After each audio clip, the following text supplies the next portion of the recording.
Astronauts का ये group planet Mars पे फंस चुका है और अब उन्हें इंतजार है कि कब उनकी ऑक्सीजन खत्म होगी और कब वो मर जाएंगे। लेकिन वो ये बात नहीं जानते कि इस सुनसान प्लेनेट की एक गुफा में उन्हें उनके होश उड़ा देने वाला सीक्रेट मिलने वाला है। मूवी के स्टार्ट में हम एस्ट्रोनॉट्स का एक ग्रुप देखते हैं जो स्पेसशिप में बैठे एक मिशन के लिए प्लेनेट मार्स पे जा रहे थे। इस एस्ट्रोनॉट्स की टीम में कैप्टन आंड्रे, सुजाना, हर्बर्ट, जेनी, फेडल और लूका थे। आंड्रे अर्थ पे एक न्यूज कास्टर से कांटेक्ट करता है और बताता है कि हम प्लेनेट मार्स में एंटर होने वाले हैं। इसके बाद हम उनके लैंडर को प्लेनेट मार्स में एंटर होते हुए देखते हैं, मगर अचानक लैंडर में कोई खराबी आ जाती है और वो मार्स पे क्रैश लैंड हो जाता है। इस क्रैश के बाद एस्ट्रोनॉट्स अपना होश संभालते हैं। हर्बर्ट को पता चलता है कि आंड्रे बेहोश है। जेनी जो कि एक डॉक्टर थी वो उसे चेक करती है और बताती है कि इसकी गर्दन टूट जाने की वजह से वो मर चुका है। इसके बाद सभी एस्ट्रोनॉट्स एक जगह इकट्ठे होते हैं। वो बहुत ज्यादा परेशान थे क्योंकि उनका लैंडर क्रैश की वजह से इस हालत में नहीं था कि उन्हें वापस अर्थ पे लेकर जा सके और उन्हें बचाने के लिए अर्थ से रेस्क्यू टीम आने में कम से कम 26 महीने लग जाएंगे।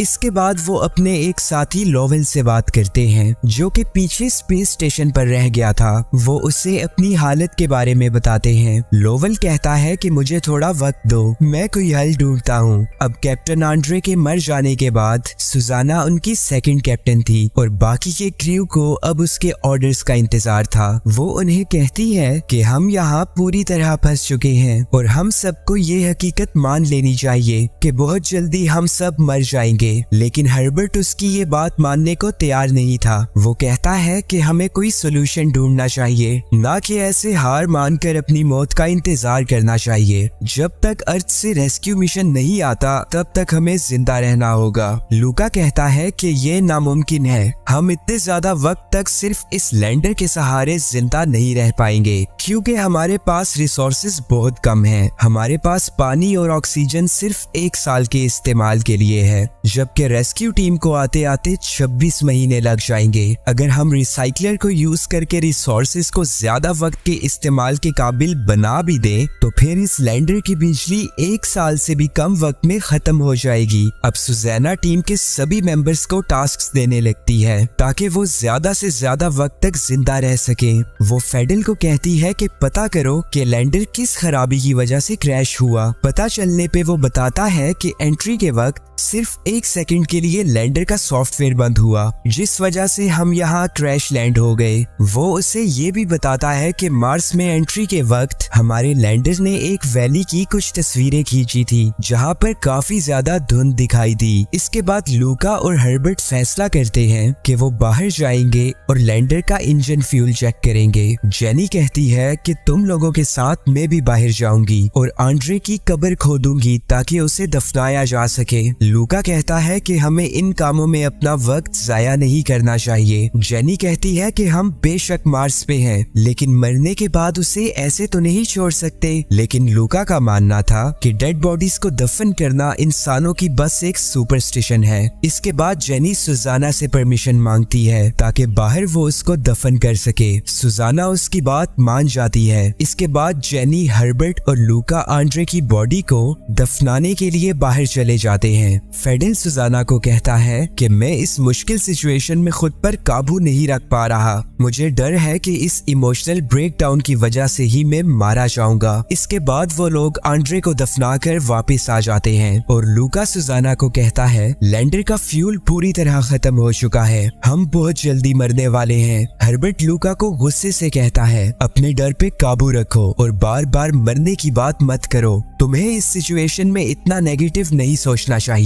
इसके बाद सुजाना लोवेल से बात करती है जो कि स्पेस स्टेशन से वापस अर्थ पे जाने वाला था। वो बताता है कि उस वैली की पिक्स पर रिसर्च करने के बाद मुझे पता चला है कि उस धुंध में कुछ तो अजीब है, अजीब तरह के मेज स्ट्रक्चर्स जो कि ऐसा लगता है इंसानों ने बनाए हैं। इसके बाद लूका सबको कहता है कि हम सब लैंडर में बैठे रहेंगे तो ज्यादा देर तक जिंदा नहीं रह पाएंगे। हाँ, अगर हम ज्यादा ज्यादा नहीं सिर्फ 2 लोग होते तो शायद यहाँ 2 साल से ज्यादा जिंदा रह पाते, क्योंकि जितने कम लोग होंगे लैंडर के रिसोर्सेस उतने ही ज्यादा कम खर्च होंगे। हर्बर्ट कहता है कि हमें इतनी जल्दी ये सब नहीं सोचना चाहिए, हो सकता है कि हमें इससे बेहतर रास्ता मिल जाए। लेकिन लूका का मानना था कि अगर इसी तरह यहाँ पर सब और वक्त गुजारेंगे तो जो 2 लोग जिंदा बच सकते हैं उनके रिसोर्सेज भी जाया हो जाएंगे। अब सुजैना कहती है कि मैं पायलट हूँ, लेकिन अब ये लैंडर उड़ नहीं सकता तो तुम्हें मेरी जरूरत नहीं पड़ेगी। फेडल एस्ट्रोबायोलॉजिस्ट था और उसकी स्किल्स यहाँ यूजलेस थी,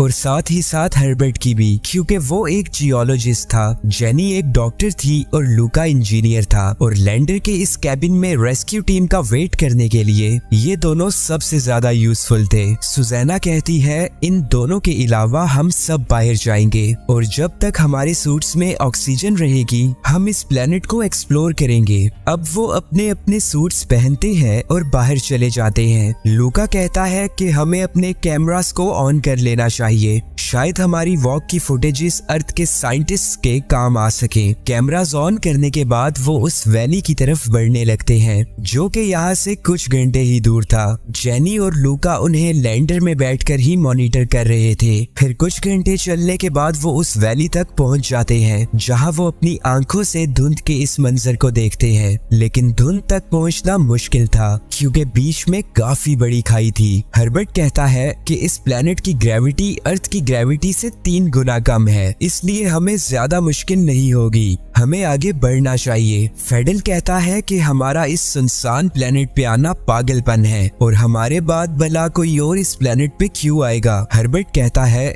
ये पागलपन नहीं, क्योंकि हम सब ने इस मिशन के लिए साइकोलॉजिकल टेस्ट पास किया था। यहाँ ये बात रिवील होती है कि फेडल और लूका ने टेस्ट में झूठ बोला था। सुजैना कहती है तुम जो सब बातें कर रहे हो तुम्हें पता होना चाहिए कि ये रिकॉर्ड हो रही है और एक दिन अर्थ पे टेलीविजन पे भी चल सकती है। फिर कुछ देर नीचे उतरने के बाद हर्बर्ट कहता है कि मेरी ऑक्सीजन खत्म हो रही है और बस मैं और आगे नहीं जा पाऊंगा। वो उन्हें गुड बाय कहता है और अपनी आखिरी सांस लेते हुए मार्स के मून्स की तारीफ करता है। अब बस सुजैना और फेडल रह गए थे और कुछ ही देर में उनका पीछे लैंडर से कनेक्शन भी टूट जाता है। वैली के बीच जहाँ धुंध थी वो वहाँ पहुँच जाते हैं और सुजैना को वहाँ एक अजीब तरह की गुफा नजर आती है। वो दोनों केव के अंदर जाते हैं ताकि उसे एक्सप्लोर कर सके।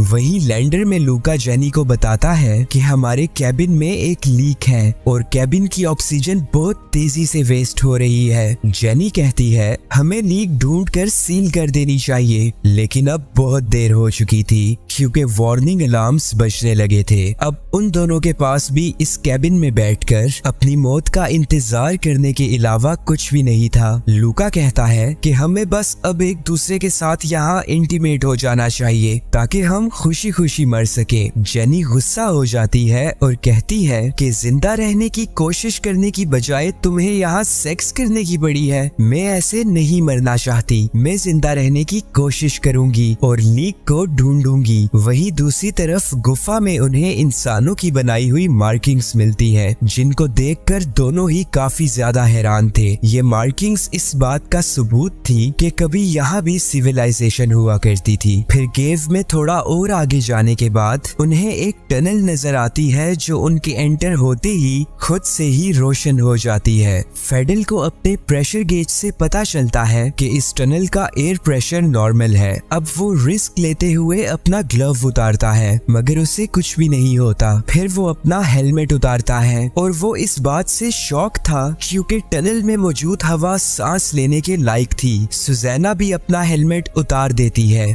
दोनों बहुत ज्यादा हैरान थे और साथ ही साथ खुश भी। इसके बाद वो जब इस केव में और आगे बढ़ते हैं तो फेडल एक और टनल में एंटर होता है, लेकिन तभी उसके सर में बहुत ज्यादा दर्द होने लगता है और वो गिर जाता है। सुजैना जब उसके पास जाती है तो उसके साथ भी ऐसा ही होता है, लेकिन वो किसी तरह फेडल को लेकर पहले वाली टनल में आ जाती है। लेकिन फेडल के लिए बहुत देर हो चुकी थी, उसकी आंखों से खून बह रहा था। दरअसल दूसरी टनल का इन्वायरमेंट ब्रीदेबल नहीं था और उसका एयर प्रेशर भी नॉर्मल नहीं था। फिर कुछ ही देर में फेडेल्स सुजाना के सामने अपना दम तोड़ देता है। इसके बाद सुजाना एक टॉर्च उठाए और अपना कैमरा ऑन करके टनल को और भी ज्यादा एक्सप्लोर करने लगती है। उसे पता चलता है कि जिन टनल्स का इन्वायरमेंट नॉर्मल नहीं है उनकी एंट्रेंस और एग्जिट्स पे प्रॉपर मार्किंग्स हुई हुई है। फिर उसे एक और टनल में पहुंचकर एलियंस की तरह दिखने वाली डेड बॉडीज मिलती है जो कि उसके हिसाब से शायद लाखों साल पुराने लोगों की थी। वो जान जाती है कि इस केव के एनवायरनमेंट को नॉर्मल बनाने के लिए इन्हीं लोगों ने कोई टेक्नोलॉजी इस्तेमाल की होगी। वही लैंडर में जेनी लीक ढूंढ रही थी, तभी उसे रेडियो पे सुजैना का सिग्नल मिलता है। लूका सिग्नल को क्लियर करता है और उनकी सुजैना से बातचीत होने लगती है। वो उन्हें बताती है कि यहाँ एक टनल में मौजूद एयर सांस लेने के लायक है, लेकिन लूका समझ रहा था कि शायद वो पागल हो चुकी है। लेकिन अब उनके पास भी कोई ऑप्शन नहीं था, इसलिए वो डिसीजन लेते हैं कि हमें भी सुजैना के पास जाना चाहिए। वो रेडियो सिग्नल से उसकी लोकेशन ट्रैक करते हैं और लैंडर से निकलकर वैली की तरफ चल पड़ते हैं। कुछ घंटों के लंबे सफर के बाद वो भी उस केव तक पहुंच जाते हैं। फिर काफी देर तक चलने के बाद जब वो केव की दूसरी एग्जिट पे पहुंचते हैं तो वो वहां सुजैना को देखते हैं जिसने हेलमेट उतारा हुआ था।